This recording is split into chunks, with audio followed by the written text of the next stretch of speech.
Bonjour à toutes et à tous et bienvenue dans cette émission du Gaga de la semaine, délocalisée aujourd'hui au Métrothèque de Saint-Jean-Bonnefond pour la semaine de la lutte contre les inégalités. Aujourd'hui, notre invité, c'est Louis Russo. Avec lui, nous allons revenir sur son engagement au sein d'une association qui s'appelle Renaître. Et pour commencer, un petit reportage pour découvrir justement cette association. Jeudi dernier, au Métrothèque de Saint-Jean-de-Bonnefond avait lieu un colloque sur les inégalités et discriminations. À cette occasion, plusieurs associations étaient réunies, parmi elles l'association Renaître, implantée spécifiquement à Saint-Étienne et dont la vocation est de s'occuper des personnes en grande difficulté. Créée en 1969, elle est également un refuge pour les personnes qui n'ont pas de toit.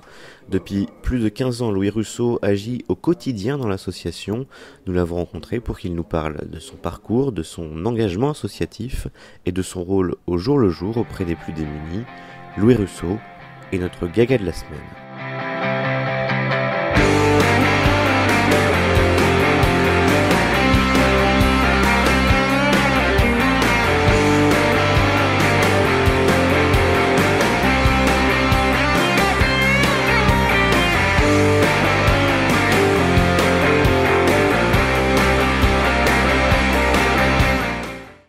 Alors Louis Russo, bonjour.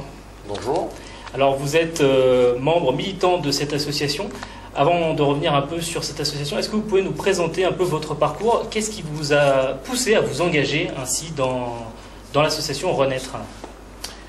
Je viens d'un quartier qui est sur Champs-Vaugerolles, où j'ai vécu tout jeune, où j'étais confronté à des voisins, à des copains d'école qui étaient en difficulté. C'est parti un peu de là, si aujourd'hui si je suis devenu éducateur spécialisé, et venir en aide aux personnes en grande difficulté. Alors, ça fait pas depuis hier que vous faites ça, ça fait au moins 15 ans, c'est ça, que vous êtes engagé? Ça fait 15 ans que je suis à l'association Renaître, mais ça fait plus de 30 ans que je suis dans le milieu de l'aide du public en difficulté. Alors, à Saint-Étienne, les populations auxquelles vous venez en aide, quelles sont-elles et puis qu'est-ce que vous faites concrètement?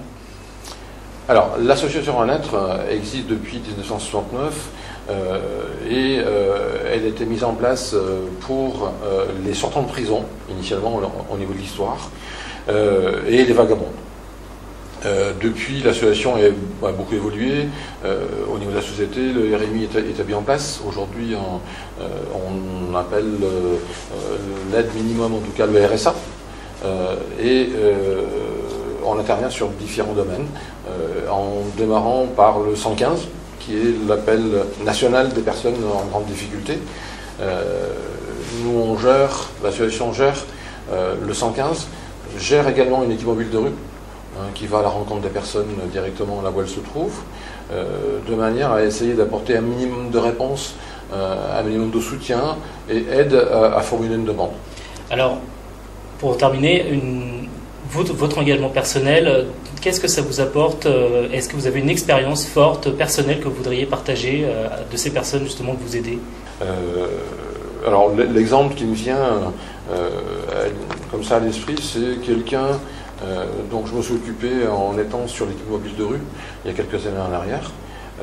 Quelqu'un qui était sans domicile, quelqu'un qui avait un problème d'alcool important, qu'il a fallu accompagner de façon à ce qu'il soit à un moment donné capable de formuler une demande pour être hébergé, et pas simplement hébergé sur un hébergement d'urgence parce qu'il n'était pas dans cette démarche-là, mais qui voulait être dans un logement.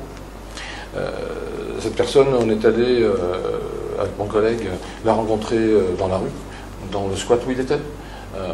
Donc il a fallu du temps. Vous imaginez que les choses ne se font pas du jour au lendemain.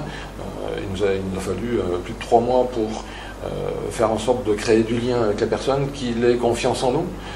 De là, il a réussi à nous dire « j'ai envie d'eux ».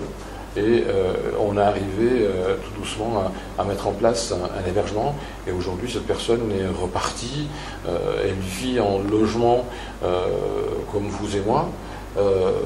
Elle a refait sa vie. Elle est remariée. Elle a 2 enfants aujourd'hui. Et voilà. C'est vrai que dans cet exemple-là, on se rend compte qu'on a été utile à quelque chose à un moment donné. On a permis à quelqu'un de redémarrer. Et le principal, c'est de savoir aujourd'hui que cette personne continue à maintenir le cap et à continuer sinon à vivre autrement que ce qu'elle a pu vivre une période. Voilà, donc il y a des belles histoires et de beaux succès. Louis Russo, merci pour votre engagement et d'avoir accepté notre invitation. Merci à vous. Voilà, c'est la fin de ce Gaga de la semaine. On se retrouve la semaine prochaine, même heure, même jour et même site.